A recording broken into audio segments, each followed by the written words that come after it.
Good afternoon to all. आज हम अपना सेशन स्टार्ट कर रहे हैं यूपीएस के बारे में। जैसे कि आपको पता है कि 1.5 निकल चुका है और रिटेलिंग बहुत कम समय में आपको बचा है, और इतने कम समय में हमें अपना ऑप्शन चूज करना है यूपीएस के लिए। आई थिंक आप सभी ने यूपीएस के बारे में मोस्टली पढ़ भी लिया होगा, गैजेट देखा भी होगा, बट मोस्टली एम्प्लॉयज जो है अवेयर नहीं है अबाउट यूपीएस के बारे में। ये एक तरह का एजुकेशनल प्रोग्राम है, इसमें हम आपको केवल अवेयर करेंगे, ऑप्शन चूज करना वो आपके ऊपर है। क्लियर? तो हम स्टार्ट करते हैं आज का सेशन, और इस सेशन में हमारे पास क्या क्या एजेंडा रहेगा, किस टॉपिक के ऊपर हम बात करेंगे, इसके ऊपर डिस्कस करते हैं। अपने इस एजेंडे के बारे में बात करते हैं तो सबसे पहले हमारे पास आता है एलिजिबिलिटी एंड एनरोलमेंट, यानी कौन कौन से एम्प्लॉइज इसके लिए एलिजिबल हैं और किस तरह से वो अपना एनरोलमेंट करेंगे। सेकेंड हम बात करते हैं how to opt for UPS, आप किस तरह से यूपीएस अगर ऑप्ट करते हैं तो क्या क्या आपके पास प्रोसीजर है उसके लिए, उसके बात करेंगे। नेक्स्ट हम बात करेंगे कॉन्ट्रीब्यूशन अंडर यूपीएस, कि आपका यूपीएस के अंदर कितना कॉन्ट्रीब्यूशन करता है। लाइक जैसे आपको पता है कि एनपीएस में गवर्नमेंट का जो है वो 14% आपको देती है, और आपका जो सेल्फ कॉन्ट्रीब्यूशन होता है वो 10% करता है। इसी तरह यूपीएस में भी कुछ कॉन्ट्रीब्यूशन है, उसके ऊपर बात करेंगे।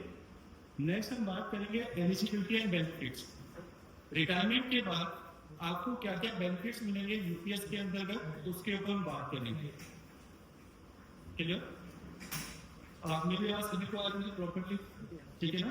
अपना जो क्वेश्चन है आंसर जो भी होगा वो हम लास्ट में डिस्कस करेंगे एक करके, बीच में इंटरप्शन हो जाएगा, इसलिए पहले अपना ये पूरा सेशन देख लेते हैं। नेक्स्ट हम बात करेंगे इसके अंदर पेमेंट्स और बेनिफिट्स, यानी आफ्टर रिटायरमेंट क्या क्या एक जो एम्प्लॉय है उसे क्या क्या बेनिफिट्स मिलेंगे, उसके ऊपर में बात करनी है।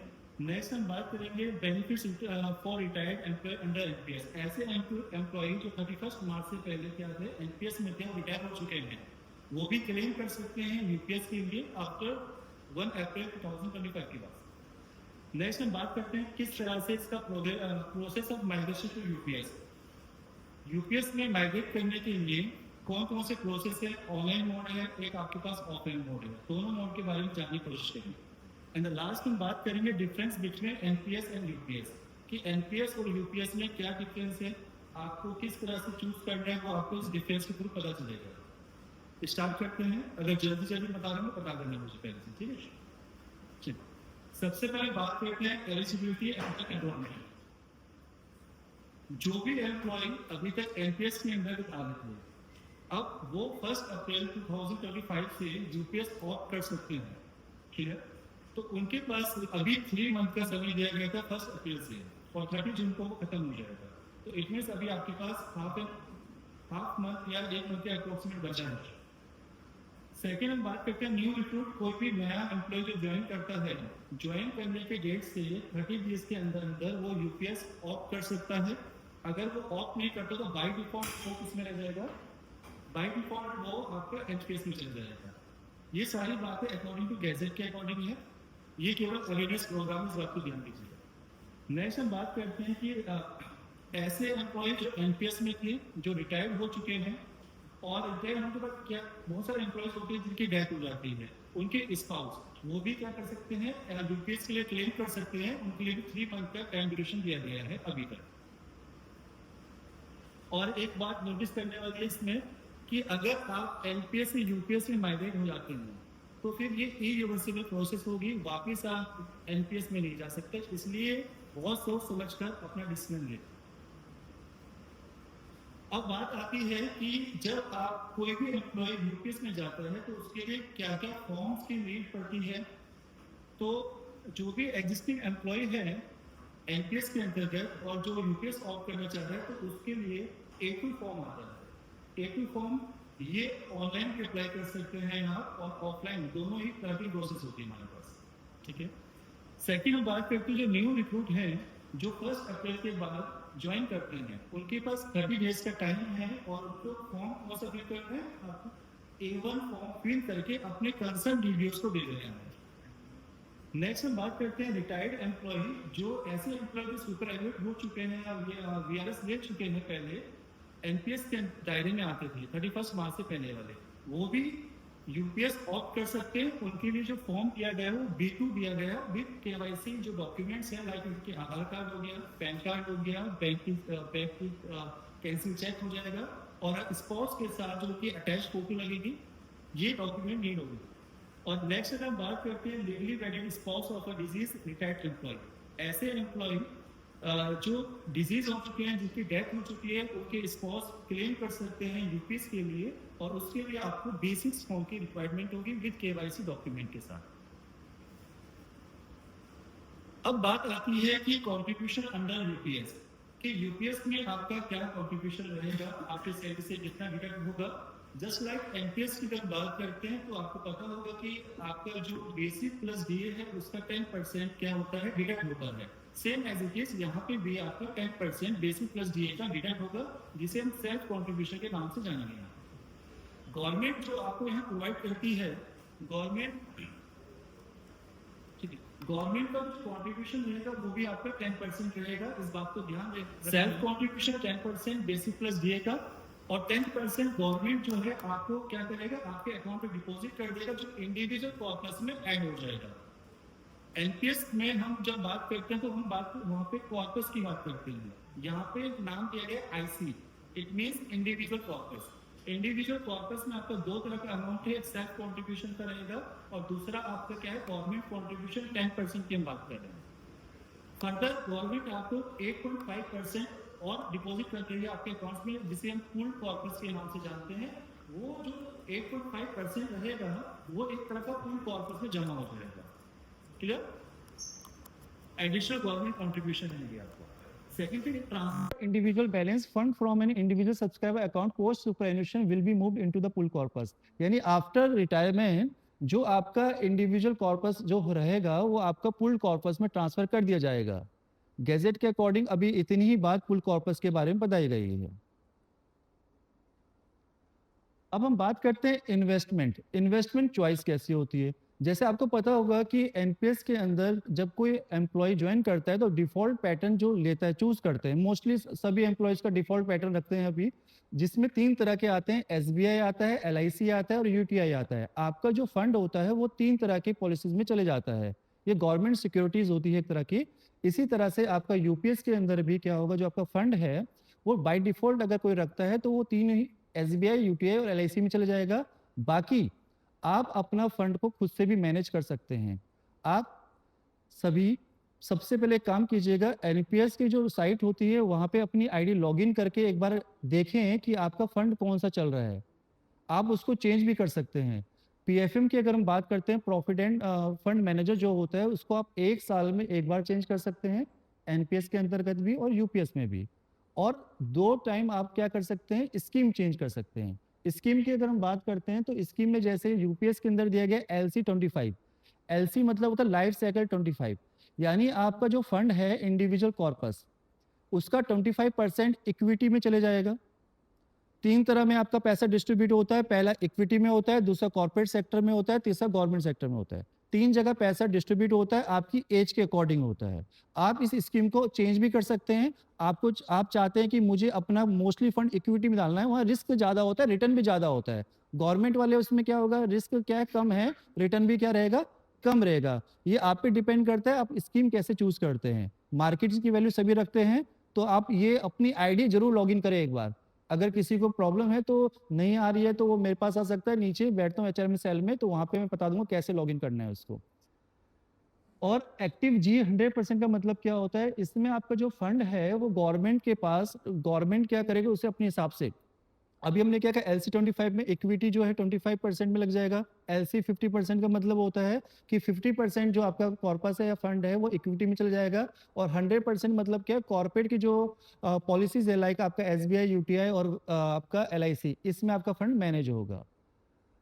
बेंचमार्क कॉर्पस इन यूपीएस। अच्छा, बेंचमार्क कॉर्पस में बड़ा कंफ्यूजन रहता है लोगों की, बेंचमार्क कॉर्पस एक्चुअल में क्या है। बेंचमार्क कॉर्पस की हम बात करते हैं, ये एक तरह का स्टैंडर्ड सेट किया गया है। फोन साइलेंट कीजिए प्लीज, ठीक है, सभी अपना फोन साइलेंट कर लीजिएगा। अगर हम बेंचमार्क कॉर्पस की बात करते हैं तो यहाँ पे इस बात को ध्यान देना है कि इंडिविजुअल कॉर्पस में 3 तरह की चीजें आती है। एक आपका सेल्फ कंट्रीब्यूशन आ रहा है, सेकंड आपका आएगा गवर्नमेंट कंट्रीब्यूशन, और तीसरा आता है इंटरेस्ट। इंटरेस्ट कैसे मिलता है? जब आप पीएफएम चूज करते हैं, प्रोविडेंट फंड मैनेजर चूज करते हैं। लाइक जैसे मैंने अभी अपना खुद का एचडीएफसी कर रखा है, एचडीएफसी का रेट ऑफ इंटरेस्ट क्या थोड़ा हाई था, तो इस वजह से इंटरेस्ट क्या हो जाता है, ज्यादा हो जाता है। डिफॉल्ट स्कीम लेते हैं तो 8 से 9% रहता है, तो उसमें इंटरेस्ट उस हिसाब से मिलता है। ये आपको चूज करना है। एक साल में एक बार पीएफएम चेंज कर सकते हैं, इस बात को ध्यान देंगे। बेंचमार्क कॉर्पस की बात करें तो बेंचमार्क कॉर्पस क्या करा है गवर्नमेंट ने, जो डिफॉल्ट पैटर्न हम बात कर रहे हैं बार बार, एसबीआई की बात करें, यूटीआई की बात करें, एलआईसी की, डिफॉल्ट पैटर्न के बेस पर ये वैल्यू क्या है, आई जो देखो, एक इंडिविजुअल कॉर्पस हो गया, एक आपका बेंचमार्क कॉर्पस हो गया, ये दोनों इक्वल लेके चले। इंडिविजुअल कॉर्पस बढ़ सकता है आपके पीएफएम के बेस में अगर आपको इंटरेस्ट ज्यादा मिलता है। ये दोनों एक तरह से माने कि इक्वल है फिलहाल अभी, क्योंकि बहुत अगर मैं टेक्निकल वर्ड यूज करूंगा तो समझ भी नहीं आएगा। नॉर्मल लैंग्वेज में समझो कि इंडिविजुअल कॉर्पस और बेंचमार्क कॉर्पस कैसे हैं, दोनों इक्वल हैं। इंडिविजुअल कॉर्पस बढ़ सकता है अगर आप पीएफएम सही चूज करते हैं, आपका रेट ऑफ इंटरेस्ट बढ़ेगा, आपका पैसा बढ़ेगा।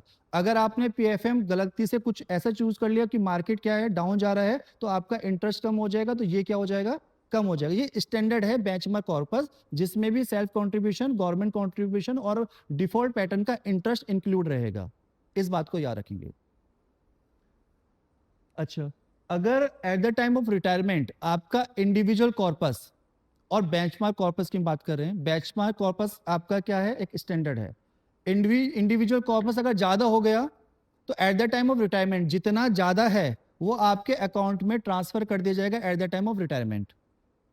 और अगर आपने पीएफएम गलत चूज कर लिया है तो ये क्या हो सकता है, डिक्रीज हो सकता है। तो जितना डिक्रीज है, या तो आप इसको अमाउंट को पे कर दीजिए उसके अंदर, आईडी के अंदर जाके। अगर आप पे नहीं करते तो आपकी जो एश्योर्ड पेंशन है उसमें थोड़ा सा क्या पड़ेगा, फर्क पड़ेगा।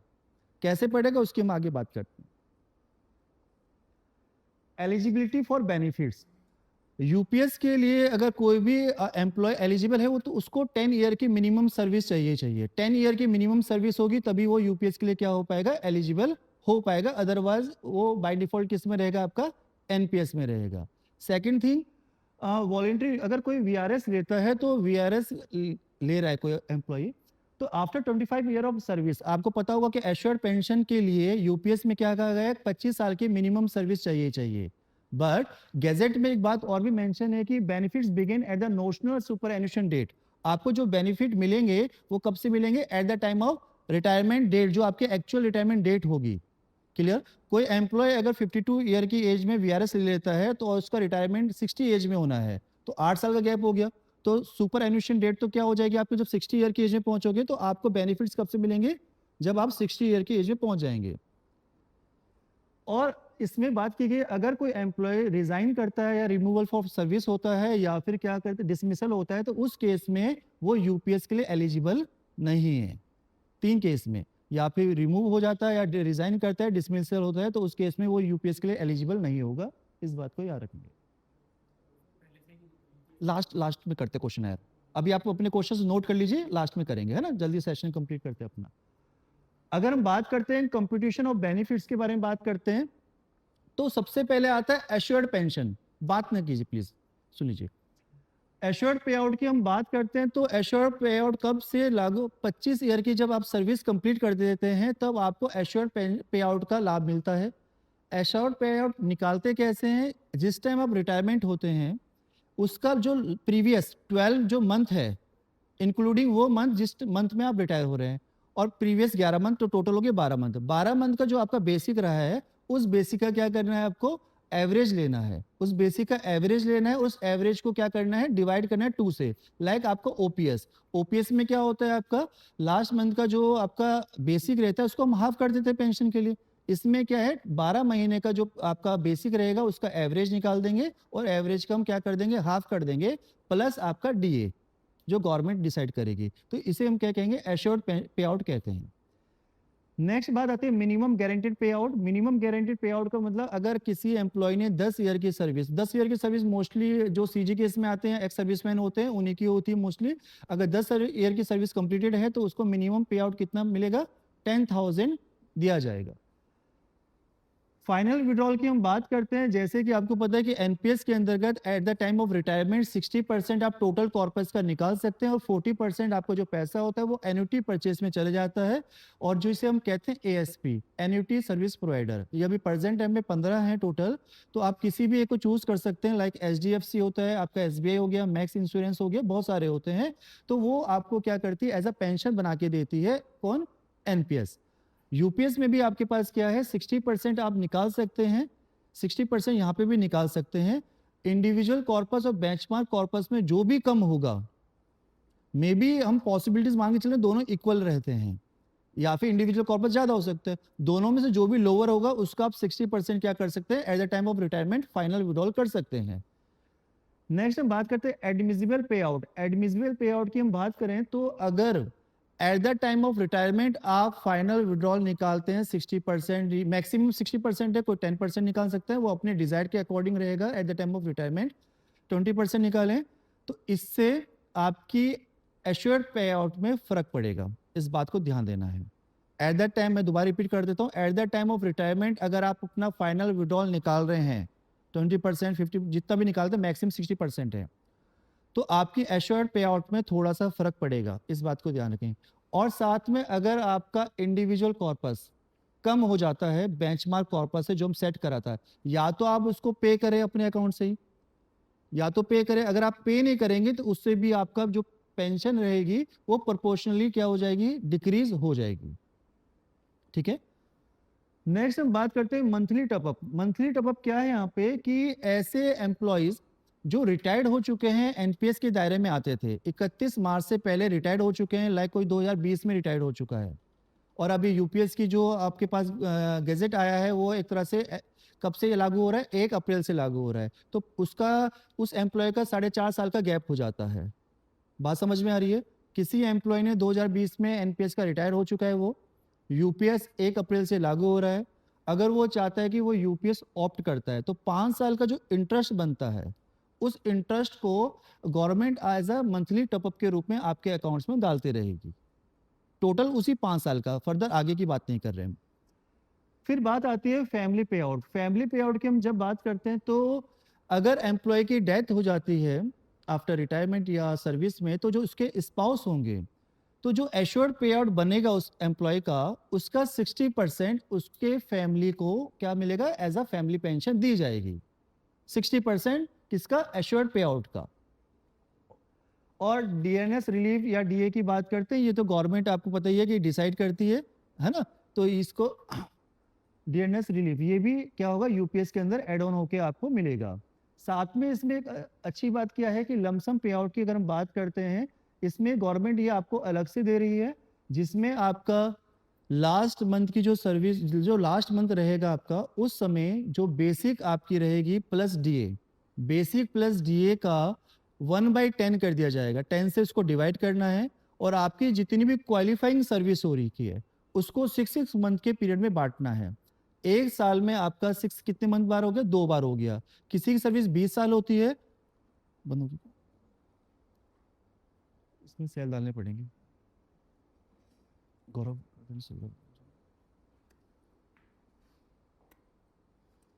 ये इसमें सेल नहीं डाल रखे, मैं वो सेल डाल।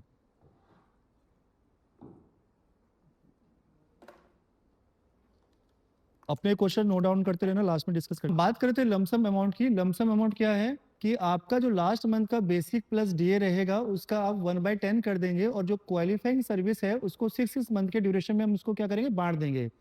अगर किसी की सर्विस 20 साल होती है तो 20 साल का मतलब कितने 6 मंथ हो गए, 40 हो जाएंगे, तो 40 से उसके मल्टीप्लाई करके वो आपको एज अ लमसम अमाउंट के नाम से दिया जाएगा। और साथ में जो आप लमसम अमाउंट गवर्नमेंट आपको दे रही है उसका एश्योर्ड पे आउट पे कोई भी फर्क नहीं पड़ेगा। जैसे हम बात कर रहे हैं, कोई एम्प्लॉय पार्शियल विड्रॉल निकाल देता है या फाइनल विड्रॉल निकाल रहा है, तो आपका लमसम पे कोई भी फर्क नहीं पड़ेगा, इस बात को ध्यान रखें। और ये सब कब से मिलेगा आपको, eight the time of retirement या जो आप वीआरएस ले रहे हो तब। नेक्स्ट हम बात करते हैं कि ऐसे एम्प्लॉय जो 31 मार्च से पहले एनपीएस के दायरे में आते थे और रिटायर हो गए हैं, उनको क्या क्या बेनिफिट्स मिलेंगे। तो उनको बेनिफिट्स की हम बात करते हैं। पहली बात, लमसम पे आउट दिया जाएगा। कैसे कैलकुलेट करते हैं वो ऑलरेडी हमने डिस्कस कर लिया है। मंथली टॉपअप ये हमने ऑलरेडी डिस्कस कर लिया। अगर कोई एम्प्लॉय 2020 में रिटायर्ड हुआ था एनपीएस के दायरे में और 5 साल का टाइम अभी हो चुका है, तो 5 साल का जो इंटरेस्ट था उस इंटरेस्ट को एक एज अ मंथली टॉपअप के रूप में दिया जाएगा। और जो इंटरेस्ट जो बना आपका वो एज अ सिंपल इंटरेस्ट रहेगा, ना कि कंपाउंड इंटरेस्ट रहेगा। और डीआर ये आप गवर्नमेंट अपने हिसाब से डिसाइड करेगी, जो महंगाई भत्ता होता है आपका। अब बात करते हैं कि process of migration of UPS. अगर कोई एम्प्लॉय एनपीएस से यूपीएस में शिफ्ट होना चाह रहा है तो उसके पास दो तरीके हैं, एक ऑनलाइन मोड है, एक ऑफलाइन मोड है। इजी है, बहुत सिंपल है।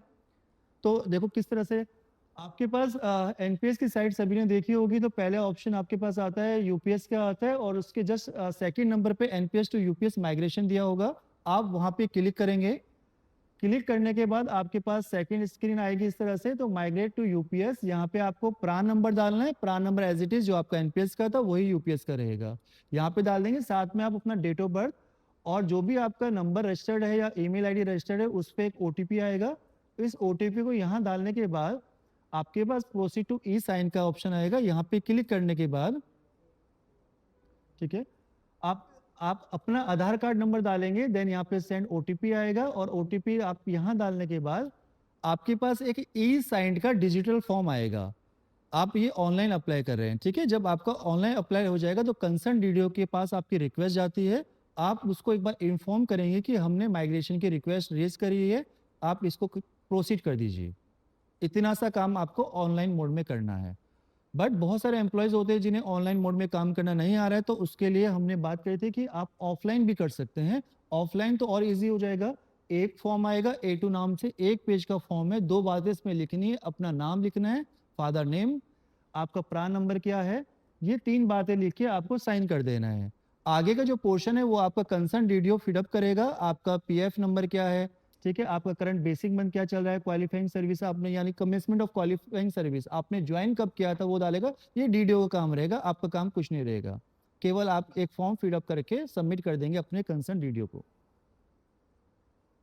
अब बात आते हैं यूपीएस वर्सेस एनपीएस की कंपैरिजन क्या है दोनों के बीच में, जो मेन मोटिव है ना। इसमें हमें क्या है कि चूज करने में बड़ा कठिन हो रहा है कि क्या चूज करें, तो हम इसको डिस्कस करते हैं। पहले बात करते हैं गजट नोटिफिकेशन एनपीएस का कब आया था, यूपीएस का कब। ये नॉर्मल ये 19 मार्च को 2025 को आपका गजट आया था यूपीएस का। इम्प्लीमेंटेशन डेट की बात करते हैं तो एनपीएस 1 जनवरी 2004 से लागू हो गया है और ये आपका 1 अप्रैल से स्टार्ट हो गया है। एलिजिबिलिटी की हमने बात कर चुके हैं कि एनपीएस में देखो, एनपीएस में सभी को पता है मोस्टली। यूपीएस के बारे में हमने एलिजिबिलिटी पढ़ लिया है कि किस तरह से वो एलिजिबल रहेगा। ये बेसिक बातें हम ऑलरेडी डिस्कस कर चुके हैं। आगे कुछ पॉइंट्स आएंगे जो हमने डिस्कस नहीं करे। एम्प्लॉय का कॉन्ट्रीब्यूशन 10% पता ही है, यूपीएस में भी सेम 10% ही रहना है, बेसिक प्लस डीए का। एम्प्लॉयर कॉन्ट्रीब्यूशन जो गवर्नमेंट हमें दे रही है एनपीएस के अंतर्गत वो 14% दे रही है। यूपीएस में जो दे रही है 10% दे रही है, जो आपके इंडिविजुअल कॉर्पस में ऐड होगा। 8.5% जो एडिशनल गवर्नमेंट दे रही है आपको, ये पूल कॉर्पस में ट्रांसफर होगा। नेक्स्ट हम बात करते हैं पेंशन टाइप। एनपीएस की अगर बात करते हैं तो ये सारा किस पे बेस है, मार्केट लिंक्ड है। मार्केट पे डिपेंड करेगा, आपके पीएफएम चूज करने पे डिपेंड करेगा। अभी भी मैं कह रहा हूँ कि आप में से बहुत सारे एम्प्लॉयज होंगे जिन्होंने कभी एनपीएस की आईडी लॉगिन ही नहीं करी है। एक बार लॉगिन जरूर करें। आप देखिए कि आपका क्या पैटर्न चूज किया गया है। नहीं समझ में आ रहा है तो मेरे पास आ जाइए, मैं बता दूंगा क्या चूज करना है, किस तरह से अपना पैसा इन्वेस्ट करना है। अगर आपका अमाउंट छोटा है, 2-4 लाख 5 लाख है, तो वहाँ 1% की वैल्यू मैटर नहीं करती है। अगर अमाउंट 40 लाख 50 लाख पहुंच जाएगा तो वहाँ 1% भी मैटर करता है। तो अगर 8% मिल रहा है, किसी को 10% मिल रहा है, तो 2% समझ रहे हैं आप 50 लाख पे बहुत अच्छा बेनिफिट देता है। तो उसको बहुत सोच समझ के आपको क्या करना है, पीएफएम सेलेक्ट करना है। जब हम बात करते हैं यूपीएस के अंदर, देखो एनपीएस में पेंशन टाइप सारा मार्केट बेस्ड है। यूपीएस के अंतर्गत एश्योर्ड पे आउट का प्रावधान दिया गया है 25 साल की सर्विस कंप्लीट करने के बाद, और मिनिमम पे आउट भी आपको पता है 10 ईयर की सर्विस करते हैं तो 10,000 आपको दिया जाएगा। और एनपीएस में मिनिमम पेंशन का कोई प्रावधान नहीं है, इस बात को रखेंगे ध्यान। Lump sum withdrawal at retirement, NPS में 60% कॉर्पस जो है आप विड्रॉल कर सकते हैं। मैक्सिमम 60% है, कम चाहे वो आपकी मर्जी है। 40% आपका जो पैसा है वो एन्युटी में चले जाता है। एन्युटी के भी अंदर 4 क्राइटेरियाज होते हैं अलग अलग, उसके बाद उसके बारे में हम फर्दर कभी डिस्कस करेंगे। जब हम इनका बाद में एक डाउट सेशन वगैरह लेंगे अगर, ठीक है ना। तो 40% जो है आपका वो एन्युटी में क्या चले जाएगा, परचेज के लिए चले जाता है। यूपीएस की अगर हम बात करते हैं तो वहां पे आपको पता है कि eight the time of retirement lump sum कैसे मिलेगा, आपका लास्ट मंथ का बेसिक प्लस डीए का 1/10 कर देंगे और साथ में क्या कर देंगे, क्वालिफाइंग सर्विस को 6 मंथ के हिसाब से जो भी बनेगा उससे मल्टीप्लाई करके लमसम निकाल सकते हैं। नेक्स्ट हम बात करते हैं पार्शल विड्रॉल। पार्शल विड्रॉल की जब बात की जाती है तो जब कोई एम्प्लॉय एनपीएस ज्वाइन करता है, ज्वाइन करने के 3 साल बाद वो अपना फर्स्ट पार्शल विड्रॉल निकाल सकता है। जस्ट लाइक ओपीएस में पीएफ निकालते हैं, यहाँ पे आप पार्शल विड्रॉल निकाल सकते हैं। कंडीशन है यहाँ पे कि आप पार्शल विड्रॉल पूरी सर्विस में 3 बार ही निकाल सकते हैं, वो भी अपने सेल्फ कॉन्ट्रीब्यूशन का, जो आपका अपना खुद से पैसा है उसका निकलेगा 25%।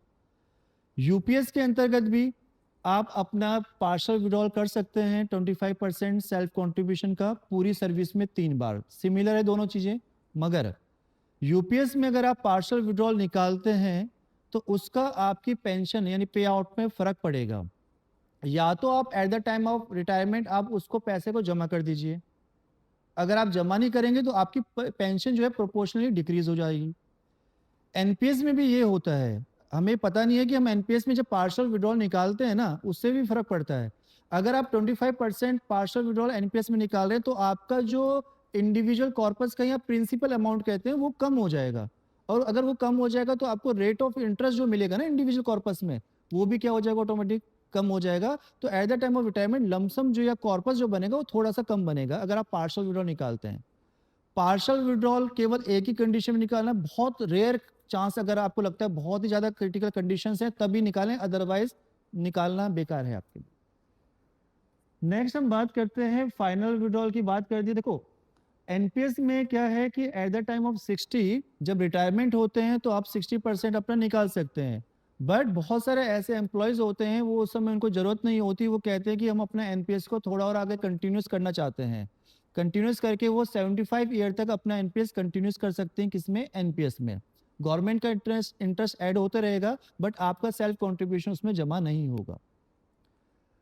और यूपीएस की बात करते हैं, यूपीएस में 60% आप निकाल सकते हैं eight the time of retirement, but condition है कि इंडिविजुअल कॉर्पस और बेंचमार्क कॉर्पस में जो भी लोअर होगा उसका 60% आप निकाल सकते हैं यूपीएस में। और सेम एज इट इज जब आप निकालेंगे तो आपकी जो पेंशन है उसमें प्रोपोर्शनली क्या हो जाएगा, रिडक्शन हो जाएगा। इसके लिए फॉर्मूला भी दिया गया है, आप गैजेट देखिए तो गैजेट में आपको फॉर्मूला दिख जाएगा। इन्फ्लेशन प्रोटेक्शन, एनपीएस में आपको पता है महंगाई भत्ता कुछ नहीं होता, एनपीएस में आपको डीए डीआर का कुछ भी फायदा नहीं है। यूपीएस में जैसे जैसे आपका डीए बढ़ेगा तो आपको यहाँ पे यूपीएस में बेनिफिट होगा, डीए का बेनिफिट होगा।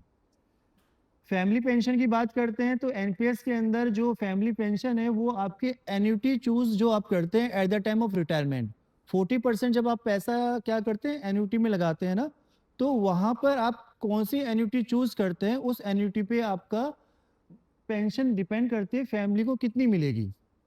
जबकि यूपीएस में फिक्स है, यूपीएस में क्या कहा गया, फैमिली पेंशन जो है जो आपका एश्योर्ड पे आउट है उसका 60% फैमिली पेंशन दिया जाएगा किसको, आपके स्पाउस को।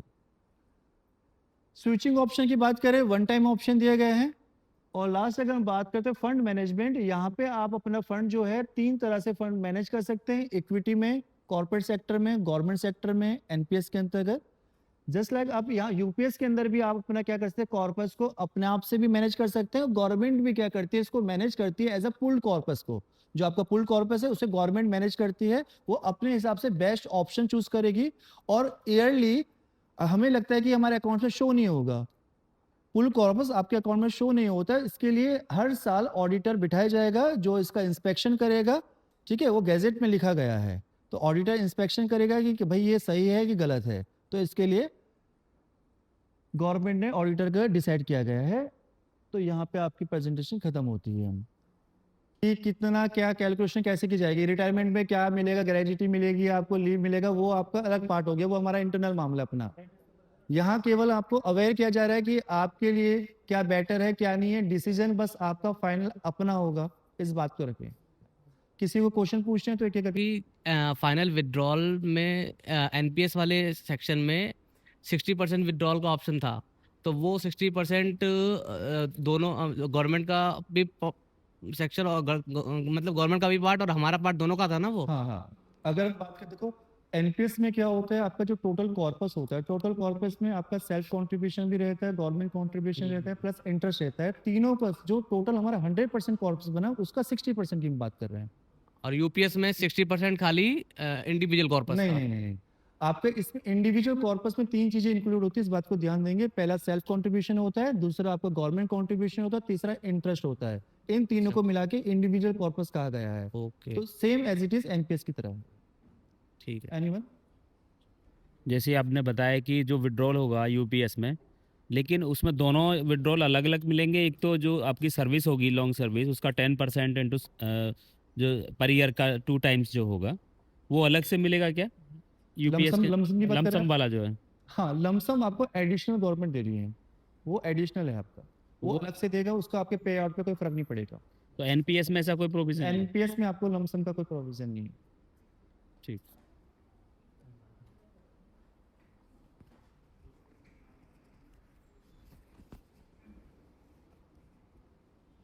सर ये जो एनपीएस में हम 25% विड्रॉल कर रहे हैं, ये भी जमा कर सकते हैं क्या दोबारा? बिल्कुल, आप जमा कर सकते हैं, ऑप्शन है। अगर आप अपनी आईडी लॉगिन करेंगे तो वहाँ कंट्रीब्यूशन का आता है, कंट्रीब्यूशन में जाके आप पे आउट कर सकते हो, पे कर सकते हो। तो सर जी रिटायर्ड एम्प्लॉय है एक्समैन हमारे या सीजी केस में जो लेडीज़ है वो 10 साल में 12 साल में रिटायर हो रही है, उनका प्रोसेस क्या रहेगा सर?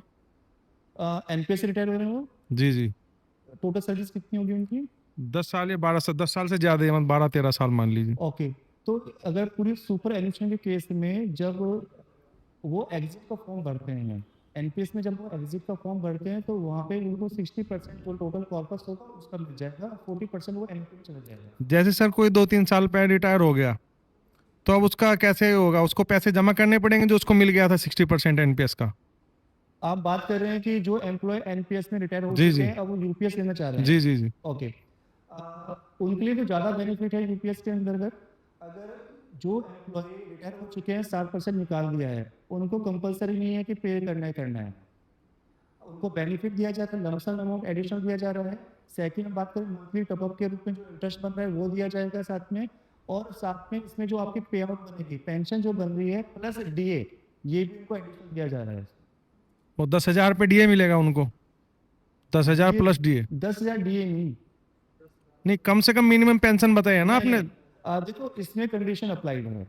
कंडीशन क्या अप्लाइड है कि अगर जब उन्होंने 60% अपना निकाल दिया है तो 10,000 जो गारंटेड हम कह रहे हैं वो गारंटेड नहीं रहेगी, वो प्रोपोर्शनली डिक्रीज हो जाएगी। और जो उन्होंने निकाल लिया उसके हिसाब से वो कम देंगे उनको पे आउट। थोड़ा बहुत कम जाए, बट एनपीएस से ज्यादा रहेगा क्योंकि एनपीएस के कंपेयर में यहाँ पे डीए अकाउंट क्या आ रहा है, प्लस आपको लमसम अमाउंट भी दिया जाता है इसके अंदर। एनपीएस में तो आपको 60% मिल गया था, तो अब वो जमा करने की जरूरत नहीं जो मिल गया नहीं, उनको। नहीं, अच्छा, तो कुछ कह रहे थे, मेरे से एक्समैन से बात हुई थी, वो कह रहे थे कि मतलब हम अपना वही कटवा देंगे जो हमें 60% मिला था कि 10,000 में से ही जमा करवा देंगे वहीं पे। ऐसा नहीं होता है। मेरे पास बहुत सारे केसेस आए जी। हैं। हमने अभी एक सीमा देवी है, उनका केस आया था इस तरह का, तो उन्होंने भी क्या करा है, यूपीएस ऑप्ट किया है, तो जरूरी नहीं है कि आपको जमा करना है। मतलब उसी के जो उन्होंने लिया है पैसा उसी के हिसाब से कम होकर उनको मिल जाएगी पेंशन। हाँ, उसके लिए एक फॉर्मूला दिया गया, अगर मैं बताऊं आपको, एडमिसिबल पे आउट बराबर एक दिया है इन्होंने, एश्योर्ड पे out multiply IC divided BC multiplied 1 minus final withdrawal percentage.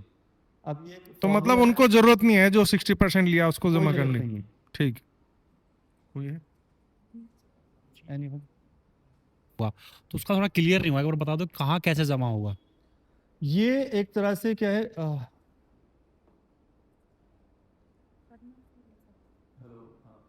जो 8.5% गवर्नमेंट दे रही है वो गवर्नमेंट एक पूल कॉर्पस नाम दिया गया है, वहाँ पे इसको स्टोर कर रही है। क्लियर?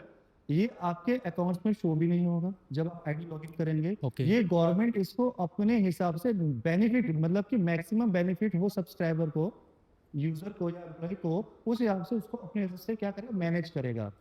क्लियर? इसके लिए अगर हमें गैजेट में लिखा भी गया कि हर साल एक ऑडिटर को क्या करेगा, इंस्पेक्शन दिया जाएगा कि वो इंस्पेक्ट करे कि ये जो गवर्नमेंट काम करे वो एक्यूरेट भी है कि नहीं है।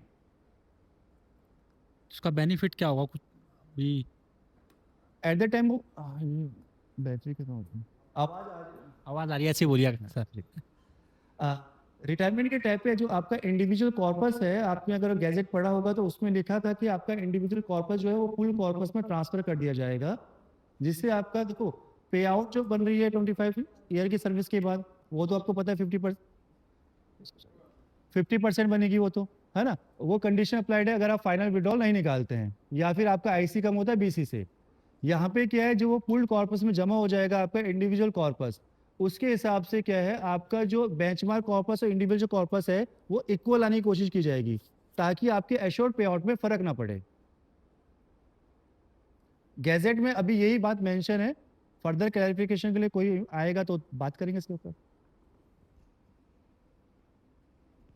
इन केस एनपीएस में हैं हम, उसमें से हमने 25% निकाल लिया है और हम जमा ना करना चाहें तो, और अब हम यूपीएस में शिफ्ट होना चाहें तो हमें कितना नुकसान होगा और कैसे होगा? आपका जो अगर आप यूपीएस में शिफ्ट होते हैं और 25% आपने पार्शियल विड्रॉल निकाल दिया है, तो वो जितना आपका रिमेनिंग कॉर्पस रहेगा वो यूपीएस में ऑटोमेटिक ट्रांसफर हो जाएगा। 25% निकालने के बाद रिमेनिंग इंडिविजुअल कॉर्पस है वो आपका कहाँ चले जाएगा, आपका यूपीएस में चले जाएगा। अब आप क्या कर सकते हैं, या तो आप पे कर दीजिए वहाँ पे, यूपीएस में पे कर सकते हैं, ये ऑप्शन भी वहाँ पे भी है।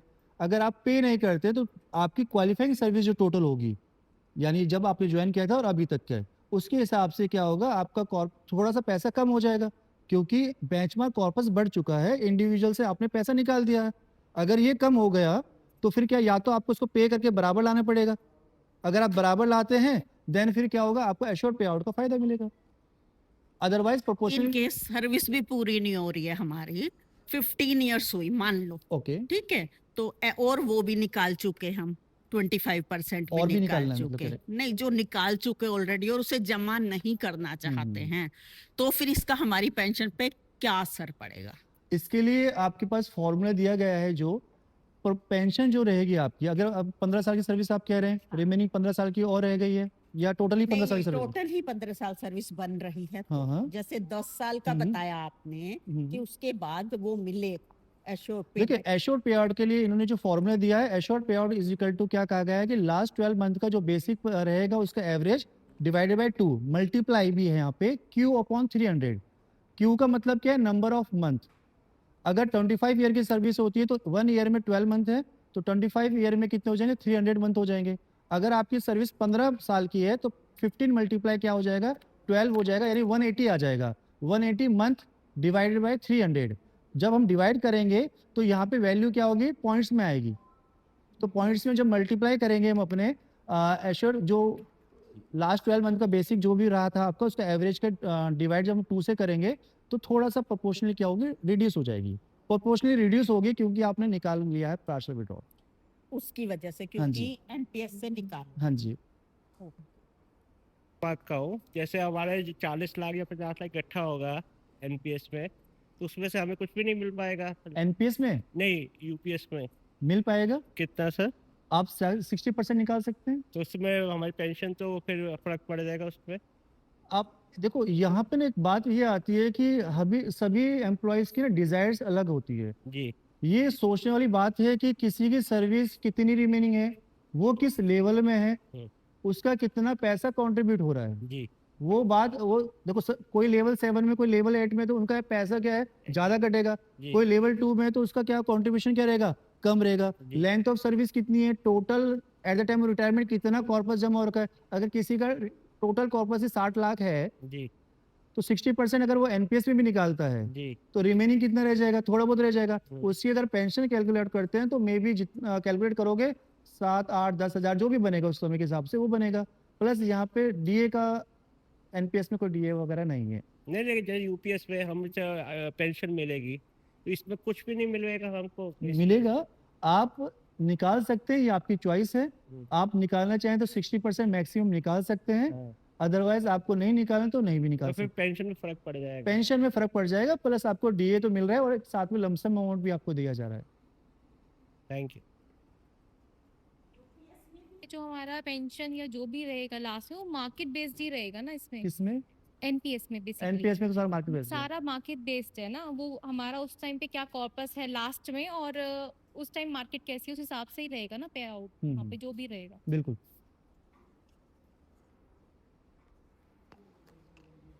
बस एनपीएस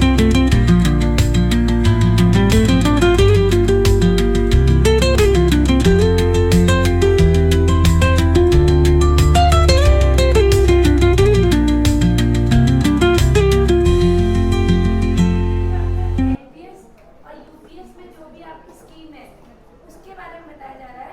रिटायरमेंट बेनिफिट्स का यहाँ पे कुछ भी नहीं बताया गया है कि आप रिटायर होंगे तो आपको क्या लीव, जैसे लीव मिलता है आपको, है ना, उस तरह का भी कुछ नहीं। इसमें जो आपके पास पैसा इकट्ठा आपने किया है उसमें से आपको क्या मिलेगा, किसे मिलेगा और आप कितना आप डालेंगे पैसा, किस मतलब क्या परसेंटेज आपकी रहेगी वो। ग्रेजुटी रिटायरमेंट बेनिफिट है वो यहाँ पे नहीं, इसके बारे में अभी कोई भी इंस्ट्रक्शंस, वो रिटायरमेंट वो गवर्नमेंट का पोर्शन है। यूपीएस एनपीएस एम्प्लॉय के पोर्शन की बात मैं जो करी बोल जा रहा हूँ रही देखो एक है। बार, एडमिसिबल पे आउट बराबर एश्योर्ड पे आउट करे एक एक करके जिसे पूछना है वो पूछ ले, सारे बोलेंगे ना फिर मच्छी बाजार टाइप का देखो बन मैं जाएगा। आपको बेसिक डिफरेंस एक बताती हूँ। एनपीएस और यूपीएस, Multiply, एनपीएस हमारी एक ओल्ड स्कीम चल रही Divide by थी, ठीक है, जो एक BC, 2004 के बाद आई। उसमें bracket, हमारे पास one जब minus कोई final रिटायर withdrawal होता है, विड्रॉल परसेंटेज, जो परसेंट हम करते हैं कोई भी रिटायर होगा तो उसके बाद एनपीएस में जो उसका एक्यूमुलेशन होता है, जो भी पैसा उसने अपनी सैलरी से कटवाया, पीएफ जो होता था ओपीएस में, उसी तरीके से एनपीएस में हमारा फंड है, उसके रिगार्डिंग आपको क्या क्या मिलेगा। अभी हम सिर्फ इस बारे में बात कर रहे हैं। जैसे ओपीएस में बाकी रिटायरमेंट बेनिफिट्स मिलते हैं, डीसीआरजी, कम्यूटेशन वगैरह, वो सब गवर्नमेंट का पोर्शन है, ठीक है। तो उसके बारे में अभी तक यूपीएस के रिगार्डिंग कोई गाइडलाइंस नहीं है कि उनको रिटायरमेंट कैसे करना है। अभी हमें सिर्फ ये बताया है कि ये स्कीम क्या है, हमारा कितना पैसा लगेगा, गवर्नमेंट कितना देगी, उस पैसे की कैलकुलेशन कैसे होगी, कैसे हमारी जो पेंशन है वो कैलकुलेट होगी, ठीक है। तो जो हमने पैसा दिया है गवर्नमेंट को, उसके हिसाब से जो भी हमारी कैलकुलेशन बनेगी ये वो है। डीसीआरजी, लीव इनकैशमेंट, जीआईएस, वो सब अलग पोर्शन है, ठीक है। एक एक करके पूछ लो। बस अब आप एक एक करके पूछ लो। ये आप पे डिसाइड ये करता है, आपका डिसीजन ये है आपका पूरा decision पूरा, रहेगा। क्योंकि यूपीएस में एक एक एक एक एक एक करके ना।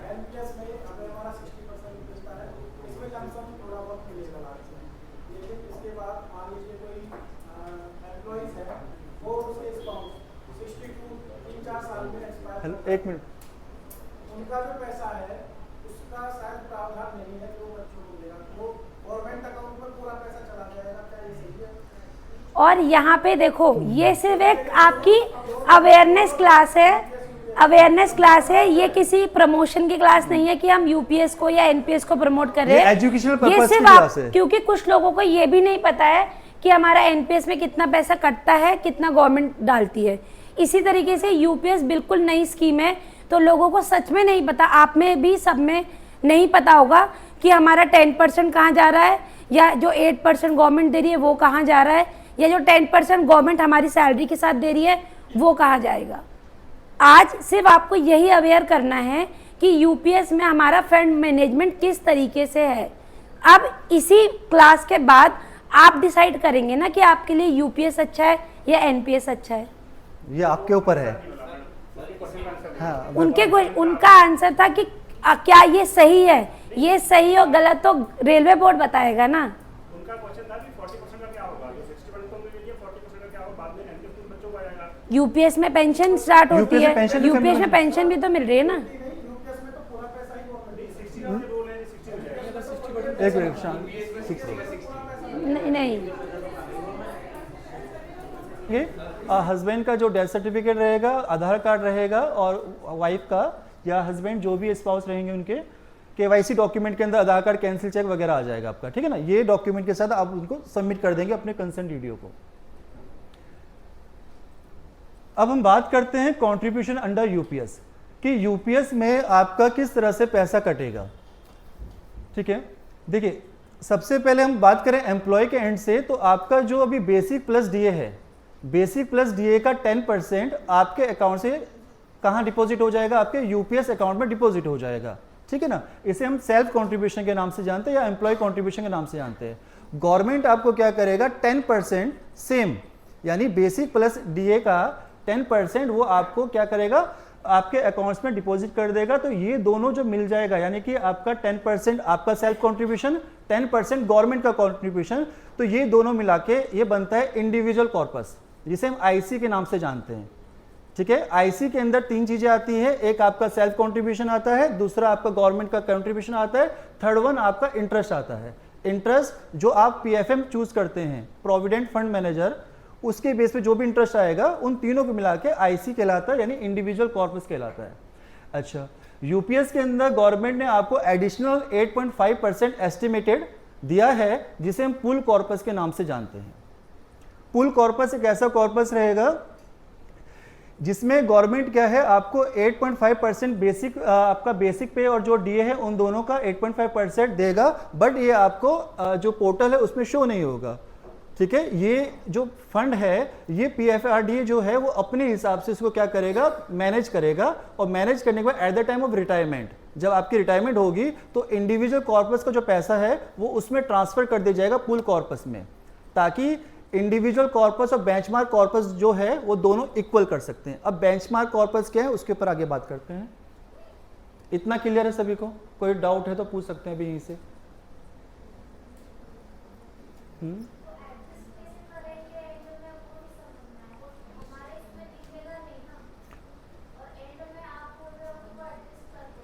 हाँ, अभी जो गजट आया है, गजट में यही बात मेंशन की गई है कि जो आपका इंडिविजुअल जो कॉर्पस है, एडजस्ट करने की बात केवल इतनी है कि आपका जो बेंचमार्क कॉर्पस है उसके इक्वल बनाया जाएगा इंडिविजुअल कॉर्पस को। क्लियर? वो कैसे बनाएंगे वो अभी गैजेट में पूरी तरह मेंशन भी नहीं है, जैसे होगा आगे देखे जाएगा। ठीक है, अच्छा, नेक्स्ट हम बात करते हैं इन्वेस्टमेंट ऑफ इंडिविजुअल कॉर्पस। जो आपका कॉर्पस होता है, यानी कि हमारा जो सेल्फ कंट्रीब्यूशन हो गया, गवर्नमेंट कंट्रीब्यूशन हो गया, जो इंटरेस्ट मिलता है। अब आपको पता है कि पीएफएम होता है, आपने अगर अपनी लॉगिन एनपीएस की आईडी लॉगिन करी होगी कभी, तो आपने देखा होगा उसके अंदर पीएफएम चेंज करने का भी ऑप्शन आता है। बाय डिफॉल्ट आपके पास जो पीएफएम होते हैं वो 3 होते हैं, एसबीआई होता है, एलआईसी होता है और यूटीआई होता है। ये बाय डिफॉल्ट आपको दिया जाता है। फर्दर आप चेंज कर सकते हैं, 1 साल में 1 बार आप अपना पीएफएम चेंज कर सकते हैं और 2 बार आप अपनी स्कीम चेंज कर सकते हैं। याद रखें, पीएफएम 1 बार चेंज कर सकते हैं साल में, स्कीम 2 बार चेंज कर सकते हैं। स्कीम क्या होती है उस पर बात करेंगे। स्कीम ये है, जैसे यहाँ लिखा है लाइफ साइकिल 25 लिखा है, यानी कि 25 का मतलब क्या है कि आपका जो पैसा है उसका 25% इक्विटी में चले जाएगा। इक्विटी समझे ना? 3 यहाँ पे पैसा जो डिस्ट्रीब्यूट होता है 3 जगह पे डिस्ट्रीब्यूट होता है, एक इक्विटी में होता है, एक कॉर्पोरेट सेक्टर में होता है, एक गवर्नमेंट सेक्टर में होता है।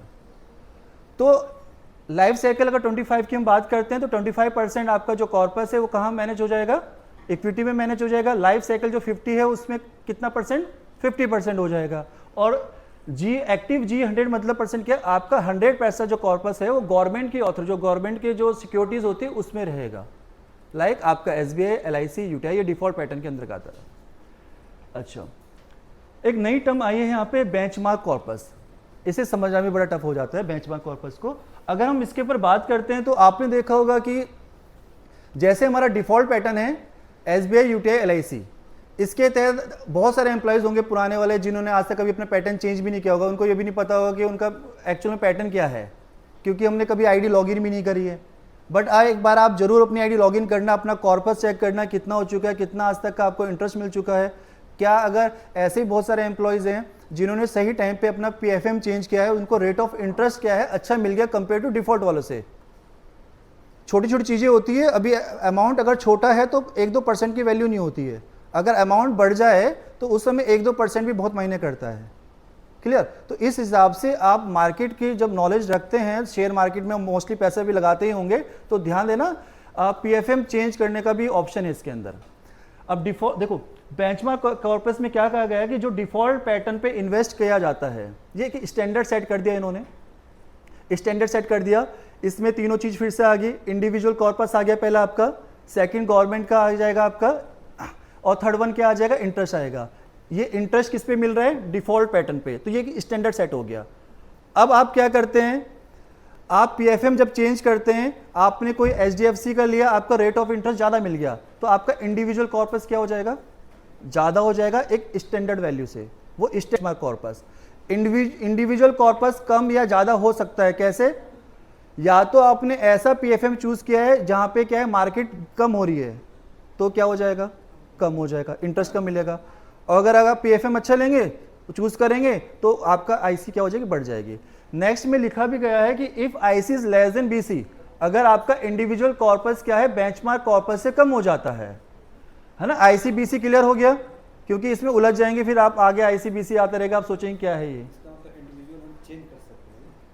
आप पीएफएम चेंज कर सकते हैं, पीएफएम के चेंज के बेस पे इंटरेस्ट बनता है, इंटरेस्ट बढ़ेगा तो आपका इंडिविजुअल कॉर्पस ऑटोमेटिक बढ़ेगा। रही बात आपकी बेंचमार्क कॉर्पस की, वो हमेशा वो रहेगा डिफॉल्ट पैटर्न पे। वेरी कुछ कह रहे हैं, ये दोनों में आपके पास ऑप्शन है, बट एनपीएस के अंदर ऐसा बेंचमार्क का कोई ऑप्शन नहीं होता है। एनपीएस के अंदर उसमें एक नाम दिया गया है, कॉर्पस का नाम दिया गया है एनपीएस के अंदर। अच्छा, नेक्स्ट हम बात करते हैं कि if IC is less than BC, अगर आपका इंडिविजुअल कॉर्पस जो है बेंचमार्क कॉर्पस से कम हो जाता है, ठीक है, बात ना करें, अगर कोई प्रॉब्लम है तो डायरेक्ट मुझसे इधर कह दीजिए, कुछ अगर कुछ समझ में नहीं आ रहा तो मुझसे बोल दो डायरेक्ट, आपस में डिस्कस करेंगे ना, फिर चीज़ें खराब हो जाएगी। बैठो आप, ठीक है। तो इसमें क्या होगा, देखो अगर इंडिविजुअल कॉर्पस बेंचमार्क कॉर्पस से कम है, या तो आपको थोड़ा क्या लिखा है इसमें, पे करना पड़ेगा, आपको बेंचमार्क कॉर्पस के इक्वल लाना पड़ेगा। अगर आप इक्वल नहीं लाएंगे तो आपकी जो पेंशन, एडमिसिबल पेंशन होती है, थोड़ा क्या होगी, प्रोपोर्शनल डिक्रीज हो जाती है अकॉर्डिंग टू द गैजेट के अकॉर्डिंग है। और अगर आपका इंडिविजुअल कॉर्पस ज्यादा हो गया बेंचमार्क कॉर्पस से, तो जितना भी ज्यादा होगा eight the time of retirement, वो जो कॉर्पस ज्यादा है ना, वो आपके अकाउंट्स में ट्रांसफर कर दिया जाएगा। बात क्लियर है? इंडिविजुअल कॉर्पस अगर ज्यादा हो रहा है तो वो आपके अकाउंट में क्या कर दिया जाएगा, ट्रांसफर कर दिया जाएगा। इस बात को याद रखेंगे। अच्छा, अब हम बात करते हैं एलिजिबिलिटी फॉर बेनिफिट्स। देखिए, सुपर एन्यूशन के केस में हम अगर बात करते हैं कि यूपीएस के लिए एटलीस्ट 10 ईयर की सर्विस होना कंपलसरी है, मैंडेटरी है। अगर 10 ईयर की सर्विस से कम रहते हैं तो वो यूपीएस के लिए एलिजिबल नहीं है। पहली बात तो ये है, 10 ईयर की सर्विस मिनिमम चाहिए। नेक्स्ट, अगर हम बात करें वॉलंटरी रिटायरमेंट की बात करते हैं तो आफ्टर 25 ईयर ऑफ सर्विस, ठीक है ना, 25 ईयर, जब 25 ईयर की सर्विस कंप्लीट हो जाती है, उस केस में क्या है, benefit begin at the notional superannuation date, यानी कि जो बेनिफिट्स होगा वो कब से मिलना स्टार्ट होगा, सुपर एन्यूशन डेट के हिसाब से मिलना स्टार्ट हो जाएगा। अगर नेक्स्ट बात करते हैं in case of resignation, dismissal और रिमूवल फ्रॉम सर्विस, इस केस के लिए यूपीएस कोई भी अगर एम्प्लॉय का रेजिग्नेशन लेता है या रिमूवल ऑफ सर्विस होता है या डिसमिसल होता है तो वो फिर यूपीएस के लिए एलिजिबल नहीं रहेगा। इस बात को याद रखेंगे, गैजेट में लिखा गया है। कुछ कहा किसी ने? नेक्स्ट बढ़े आगे, यहां तक कोई किसी को प्रॉब्लम? Okay, next one. देखिए, कंप्यूटेशन ऑफ बेनिफिट्स की हम बात करते हैं कि एक एम्प्लॉय को eight the time of retirement क्या क्या बेनिफिट मिल सकते हैं। क्वेश्चंस जो होंगे उसको डिस्कस कर लेंगे, है ना, बीच में डिस्कस करते रहेंगे, सेशन बहुत लंबा हो जाएगा। लास्ट में हम एक एक करके क्वेश्चन जिसके भी डाउट रहेंगे वो क्लियर। बेनिफिट्स के बारे में, एक एम्प्लॉय जब रिटायर होगा तो उस टाइम उसको क्या क्या बेनिफिट्स मिलेंगे, ठीक है, उसके ऊपर बात करते हैं। देखिए, सबसे पहला पॉइंट आता है एश्योर्ड पे आउट का। एश्योर्ड पे आउट क्या है इसको समझते हैं। देखिए, जब किसी एम्प्लॉय की सर्विस 25 ईयर कंप्लीट हो जाएगी, उस टाइम वो एश्योर्ड पेंशन के लिए एलिजिबल हो जाएगा। पहली बात तो ये है, 25 ईयर सर्विस मिनिमम चाहिए। अब eight the time of retirement उस मंथ से प्रीवियस जो 11 मंथ यानी टोटल 12 मंथ जो हो जाएगा, 12 मंथ का जो उसका बेसिक रहेगा उसका क्या करना है, आपको एवरेज निकालना है। इस 12 मंथ के दौरान एक बीच में कहीं ना कहीं इंक्रीमेंट आएगा। क्लियर? इंक्रीमेंट जनवरी और जुलाई आपको पता ही है, एक इंक्रीमेंट आएगा जिस हिसाब से जो टोटल एवरेज है वो हल्का सा क्या हो जाएगा, कम हो जाएगा। अगर थोड़ी मैथ की नॉलेज रखते हैं तो थोड़ा सा क्या हो जाएगा, कम हो जाएगा। उसका क्या कर देना है, हाफ कर देंगे, ठीक है, उसका हम क्या कर देंगे, हाफ कर देंगे, तो वो क्या हो जाएगा, आपका एश्योर्ड पेंशन हो जाएगा। जैसे आपको पता है ओपीएस के अंदर भी क्या होता है, लास्ट मंथ का जो बेसिक रहते हैं उसका हम क्या करते हैं, हाफ कर देते हैं, प्लस डीए करके वो उसका पेंशन बन जाता है। सेम एज इट इज है यहाँ पे, लास्ट 12 मंथ जो है 12 मंथ का एवरेज निकाला जाएगा, उस एवरेज का हाफ कर दिया जाएगा और प्लस जो डीए उस टाइम रहेगा उस हिसाब से उसको एश्योर्ड पेंशन मिल जाएगा 25 ईयर सर्विस कंप्लीट करने के बाद। क्लियर? नेक्स्ट नेक्स्ट हम बात करते हैं मिनिमम गारंटेड पे आउट। और हम बात करें, देखो एटलीस्ट पहली बात कि 10 ईयर की सर्विस चाहिए यूपीएस के लिए, ठीक है। यूपीएस में अगर आपको रहना है तो 10 ईयर की सर्विस चाहिए। और अगर 10 ईयर की सर्विस कंप्लीट करते हैं तो 10,000 क्या है मिनिमम पे आउट दिया गया है प्लस डीए। नेक्स्ट पॉइंट पे आते हैं, फाइनल विड्रॉल। फाइनल विड्रॉल क्या है, ये अभी जैसे आपको पता है कि एनपीएस के अंदर 60% पैसा आप eight the time of retirement maximum 60% है, आप कम भी निकाल सकते हैं। आपका जो टोटल कॉर्पस रहता है उसमें से आप 60% पैसा निकाल लेते हैं, मोस्टली 60% निकालते हैं, वो रिक्वायरमेंट होगी जिसका वो उस हिसाब से निकालेगा, पर 60 से ज़्यादा नहीं जा सकते। 40% आपका एनपीएस में एन्युटी में चले जाता है, एन्युटी परचेज करते हैं, और जिस भी एन्युटी को आप परचेज करते हैं उस बिहाफ पे क्या बन जाती है, पेंशन बनती है एनपीएस के अंदर। बट अगर हम यहाँ बात करते हैं तो यहाँ पे भी आपके पास ऑप्शन दिया गया है कि आप 60% क्या कर सकते हैं, फाइनल विड्रॉल कर सकते हैं यूपीएस के अंदर। क्लियर। अब नेक्स्ट आता है एडमिजिबल पे आउट। एडमिजिबल पे आउट क्या होता है, देखिए एश्योर्ड पेंशन की बात समझ में आती है, 25 ईयर की सर्विस कंप्लीट करना है।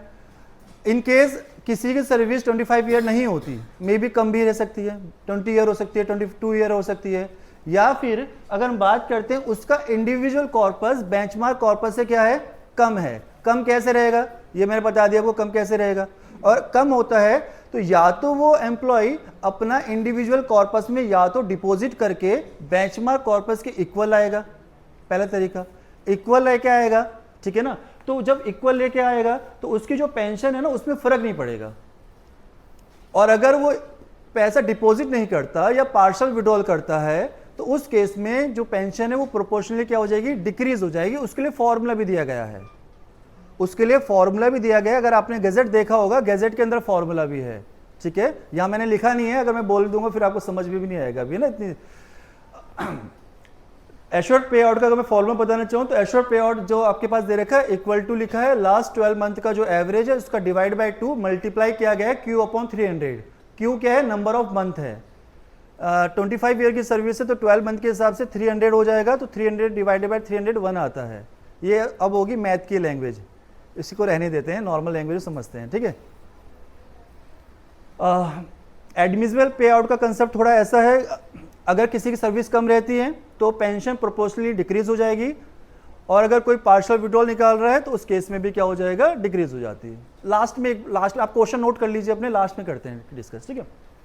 मंथली टॉपअप क्या है, यहाँ पे मंथली टॉपअप की हम बात करते हैं कि ऐसे एम्प्लॉय जो एनपीएस के अंतर्गत आते थे और 31 मार्च से पहले क्या हो चुके हैं, रिटायर हो चुके हैं। सपोज करो कोई 2020 में रिटायर हो गया था, ठीक है, और अभी 25 चल रहा है, तो ये 4-5 साल का जो गैप है, अब वो क्या करता है, यूपीएस के लिए क्लेम करता है, तो 5 साल का जो गैप है उसका जो इंटरेस्ट बनता है 5 साल का, वो एज अ टॉपअप के रूप में क्या करेंगे, मंथली बेसिस में पूरे 5 साल का जो होगा वो क्या करेंगे, एम्प्लॉयज को दे दिया जाएगा।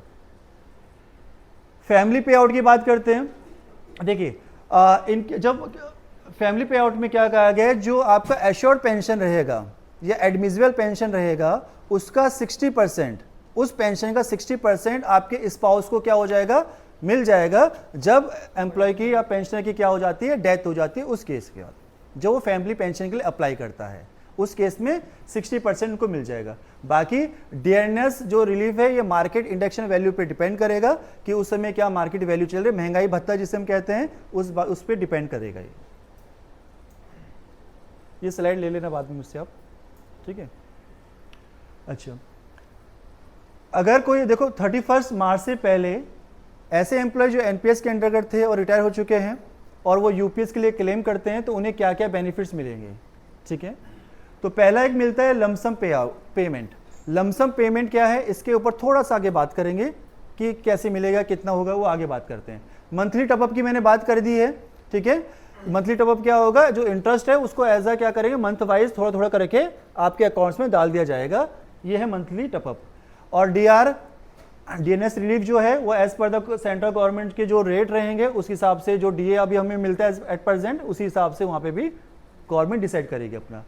Interest on arrear, simple interest from retirement date until claim submission, ठीक है। यहाँ देखो इस केस में क्या हो रहा है, बैठो, इधर बैठ जाओ, है होगी सीट इधर, एक बिठा दो उधर।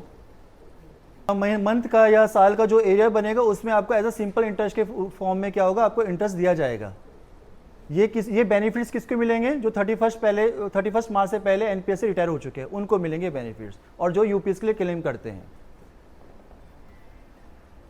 अभी हम बात करते हैं कि अगर आप लोग यूपीएस के लिए क्या करते हैं, चूज करते हैं, यूपीएस ऑप्शन चूज करते हैं, तो आप किस तरह से उसको कर सकते हैं, उसकी प्रोसेस क्या रहेगी। तो दो तरीके की प्रोसेस रहती है, पहले एक ऑफलाइन मोड रहता है और दूसरा क्या है, ऑनलाइन मोड रहता है। तो आपको जैसा सुटेबल लगता है उस हिसाब से आप देख सकते हैं। ऑनलाइन मोड की हम बात करते हैं तो ये साइट तो सभी ने देखी होगी, है ना, एनएसडीएल की ये साइट तो सभी ने देख रखी होगी।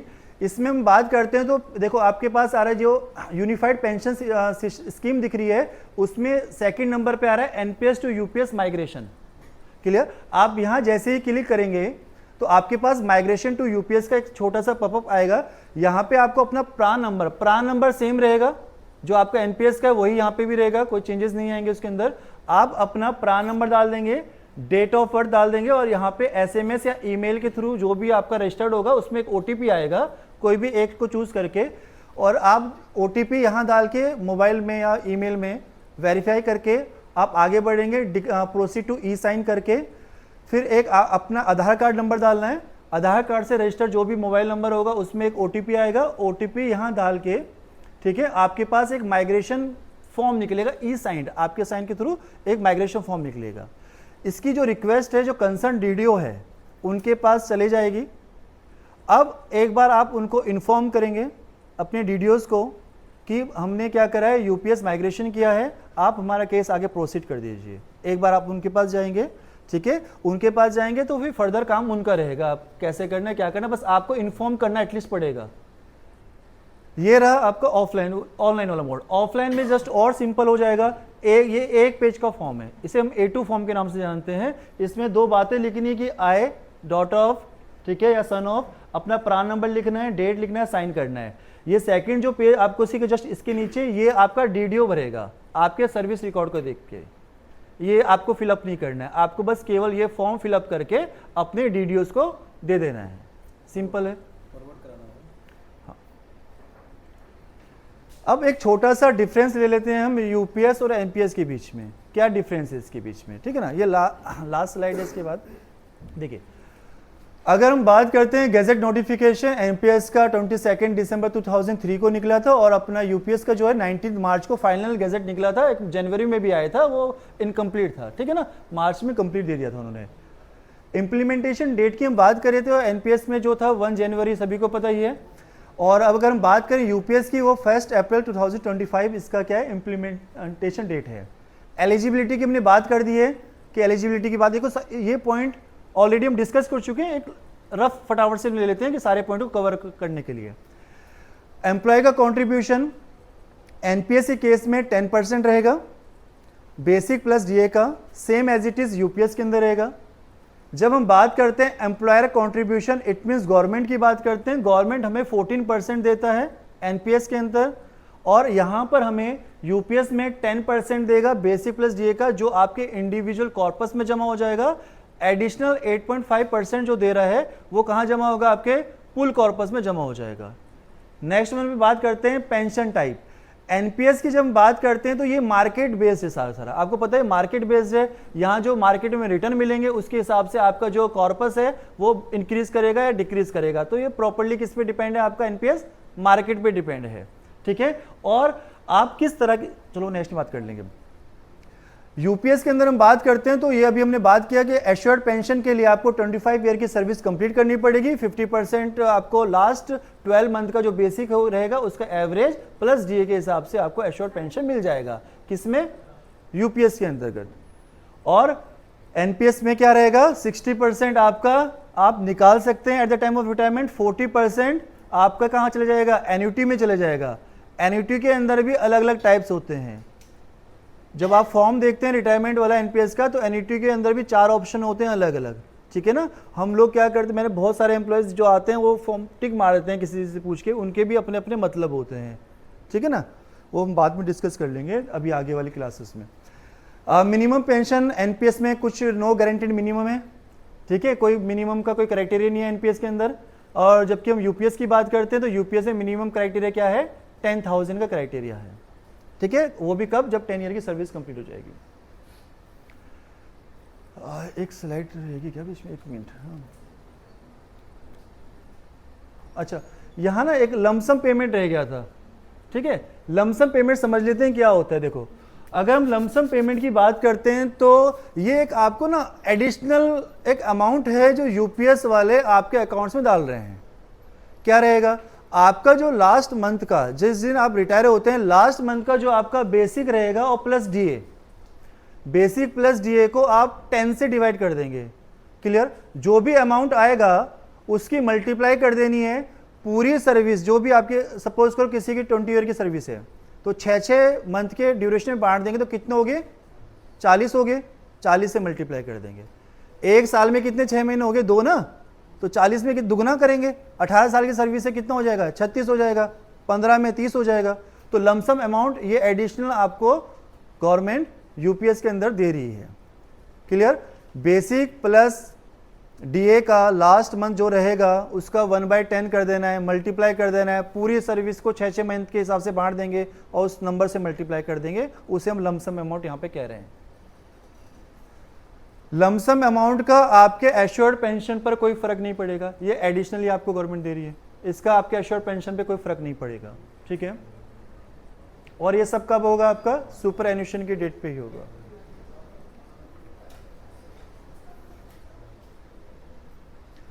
ठीक है, लमसम की हमने बात कर ली है। लमसम क्लियर हो गया। पीछे बात ना करो थोड़ा भी ना, ये खत्म होने वाला है, उसके बाद फिर बात ही करते रहना।